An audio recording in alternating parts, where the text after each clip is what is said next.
Hey everyone, कैसे हो आप सब? काफी दिनों बाद मुलाकात हो रही है।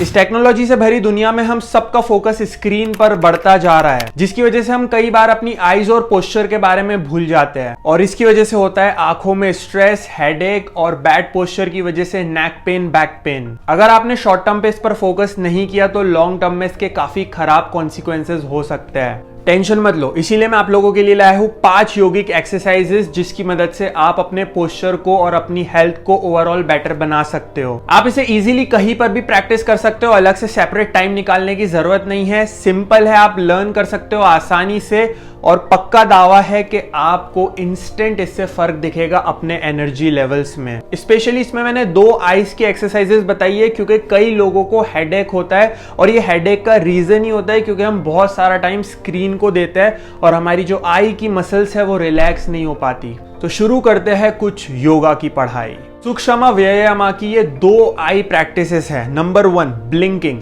आपको क्या करना है, बस कहीं बैठ जाना है कंफर्टेबल प्लेस पे, अपनी जो स्पाइन है उसको स्ट्रेट रखना है और अपनी आंखों को 20 से 25 बार स्पीड में ब्लिंक करना है, जैसे आप इस इंसान को देख सकते हो करते हुए। 25 बार आपने कर लिए ना, ये आपका एक सेट हुआ। ऐसे आपको 2 सेट करने हैं एक बार में और दोनों सेट के बीच में आपको 10 सेकेंड का गैप लेना है। ये एक्सरसाइज आप दिन में 3-4 बार कर सकते हो 2-2 के सेट में। भाई लेकिन इसमें मेरा क्या फायदा? उससे मेरा क्या फायदा?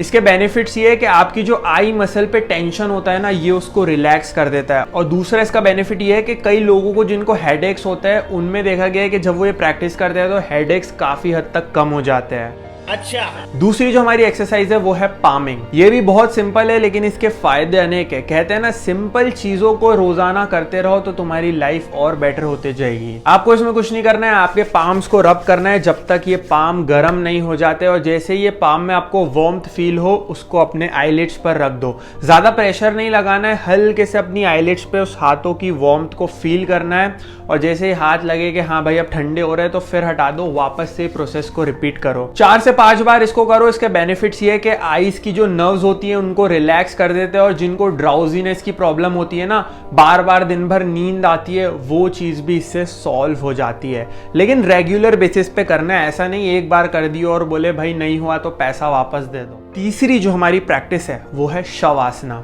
अब शवासना कई लोगों को पता होगी। शवासना को अगर हम ये वर्ड को ब्रेक करें तो पता चलता है शव। शव मतलब एक कॉर्प्स, एक डेड बॉडी।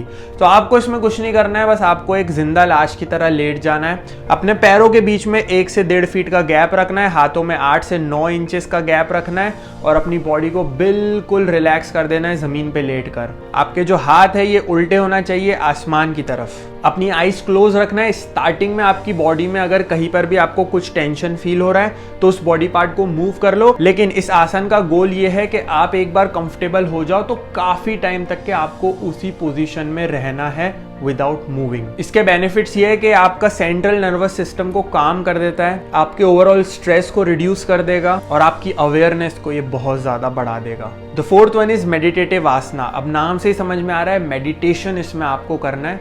सिंपली आपको जो मेडिटेशन वाला पोज होता है जैसा आप देख सकते हो, उस पोज में बैठ जाना है।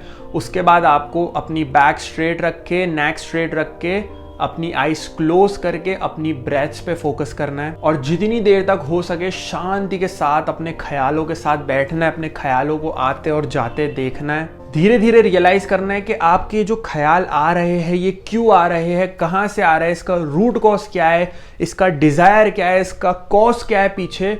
तो आप इस तरह से अपनी सेल्फ रियलाइजेशन को बढ़ाते जाओगे और आप एक गहरे इंसान बनते जाओगे। मेडिटेशन के अनगिनत एडवांटेजेस है लेकिन मैं आपको कुछ बेनिफिट्स गिना देता हूँ। इससे आपकी मस्कुलर टेंशन रिलीज हो जाती है। दूसरा इसका एडवांटेज ये है कि आपकी एंजाइटी काफी हद तक आपके कंट्रोल में आ जाती है क्योंकि आप अनकंफर्टेबल थॉट्स के साथ बैठना सीख जाते हो और जब अनकंफर्टेबल थॉट्स के साथ बैठना सीख गए तो एंजाइटी आएगी ही कहाँ से, क्योंकि एंजाइटी आती है अनकंफर्टेबल थॉट से और जब आप इससे ही कंफर्टेबल हो जाओगे तो एंजाइटी काफी हद तक कम हो जाएगी। कंसंट्रेशन, स्ट्रेस रिड्यूस होना, ऐसे कई सारे इसके एडवांटेजेस है। जो हमारी 5th और लास्ट आसना है वो आती है स्टैंडिंग आसनास के अंदर, जिसका नाम है तदासना। इसमें आपको बेसिकली सीधा खड़ा हो जाना है, दोनों पैर पे अपना इक्वल वेट देना है, उसके बाद अपने हाथों को फिंगर्स से इंटरलॉक करके उसे अपवर्ड शिफ्ट करना है और हाथों को ऊपर कर देना है। जैसे ही आप सांस लोगे आपको अपने टोस पर आ जाना है और अपने हाथ को स्ट्रेच करना है ऊपर से, और उसके बाद थोड़ी देर तक इस पोस्चर में अपनी ब्रेथ्स को होल्ड करना है। उसके बाद वापस से एक्सहेल करना है और एक्सहेल करते करते नीचे आ जाना है। जब आप टोस पे ऊपर जाओगे तब इनहेल करना है, होल्ड करना है और फिर एक्सहेल करते टाइम वापस से स्टार्टिंग पोजीशन में आ जाना है। आई होप दोस्तों आपको ये वीडियो अच्छा लगा होगा। अगर अच्छा लगा है तो आपका रिस्पॉन्स होता है like, share, subscribe and comment, क्योंकि यहाँ जो है ना कैमरे के सामने बात कर रहा हूँ, लेकिन जब आप लाइक करोगे, सब्सक्राइब करोगे तो पता चलेगा कि हाँ भाई ऑडियंस को ये कंटेंट काम का लग रहा है। इससे मानो या ना मानो लेकिन बहुत मोटिवेशन मिलता है क्रिएटर को। So please like, share and subscribe if you like the video. मिलते हैं एक ऐसे ही अगले वीडियो में। Take care.